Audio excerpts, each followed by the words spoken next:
दोस्तों नमस्कार। अगर मेरा वीडियो आपको पसंद आ रहा है तो लाइक, सब्सक्राइब और शेयर जरूर करें। आज मैं आपसे तेलंगाना राज्य में जो मुख्यमंत्री की दबंगई रेवंत रेड्डी की चल रही है, हैदराबाद विश्वविद्यालय से लगी हुई 400 एकड़ की जमीन ग्रीन बेल्ट को जिस तरीके से रातों रात बुलडोजर से जमींदोज किया जा रहा है, हरे पेड़ काटे जा रहे हैं। हालांकि थोड़े दिन के लिए उच्चतम न्यायालय ने रोक लगाई है, लेकिन रोक रहेगी, लगेगी, कार्य रुकेगा, इसमें बहुत सारे सवाल हैं। क्योंकि जिस तरीके से, जिस दबंगई के साथ तेलंगाना के मुख्यमंत्री रेवंत रेड्डी ने ये यूनिवर्सिटी से लगी हुई 400 एकड़ की जमीन ग्रीन बेल्ट को, 400 एकड़ का ग्रीन बेल्ट है जहां पर पक्षी हैं,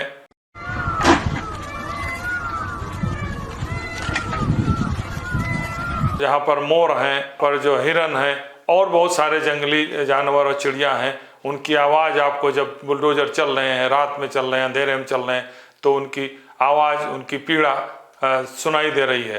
कहने का मतलब यह है कि जिस तेजी और दबंगई के साथ रेवंत रेड्डी जंगल को उजाड़ रहे हैं, ग्रीन बेल्ट को उजाड़ रहे हैं, यहाँ पर जो पर्यावरण मंत्रालय, भारत सरकार भी चुप है, केंद्र सरकार की उदासीनता है, और रेवंत रेड्डी मुख्यमंत्री तेलंगाना की दबंगई जो कांग्रेस सरकार के हैं, और सबसे बड़ी बात है नेशनल मीडिया द्वारा बहुत ज़्यादा इस बड़े गंभीर विषय को संज्ञान में न लेने, इन सब परिस्थितियों को देखते हुए ये कहा जा सकता है कि इतने बड़े प्रोजेक्ट के पीछे कहीं ना कहीं अडानी अंबानी का हाथ जरूर होगा।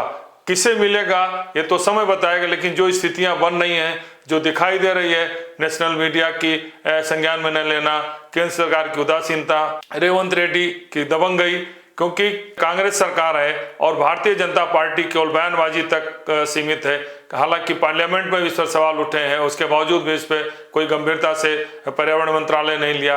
केसीआर भी इस पर शांत हैं, तो एक बहुत बड़ा गंभीर मामला है। हालांकि रेवंत रेड्डी कहते हैं इससे 50,000 करोड़ रुपया आएगा, 5 लाख रोजगार देंगे, लेकिन ये कहने की बात है कि 50,000 करोड़ आएगा।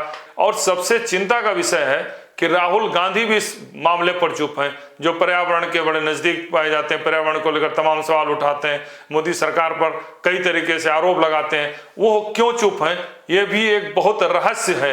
कहीं ये तो नहीं लगता कि जो प्रधानमंत्री नरेंद्र मोदी ने चुनाव के दौरान ने कहा था कि अडानी और अंबानी ने टेम्पो में भरकर नोट राहुल गांधी को पहुंचा दिए हैं, कहीं उस नोट का तो प्रभाव नहीं है, राहुल गांधी भी चुप हो गए हों और रेवंत रेड्डी उस नोट का कर्ज उतार रहे हो।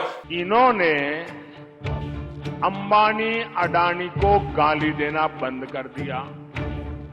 मैं आज तेलंगाना की धरती से पूछना चाहता हूं, जरा ये साझादे घोषित करें, इस चुनाव में ये अंबानी अडानी से कितना माल उठाया है, काले धन के कितने बोरे भर करके रुपये मारे हैं, क्या टेम्पो भर करके नोटे कांग्रेस के लिए पहुंची है क्या? तो बहुत गंभीर विषय है। इस पर अगर सोशल मीडिया नहीं होता, इस पर याचिका करने वाले जो है बाबू राव नहीं होते, तो निश्चित रूप से ये न्यायालय की शरण में जाता।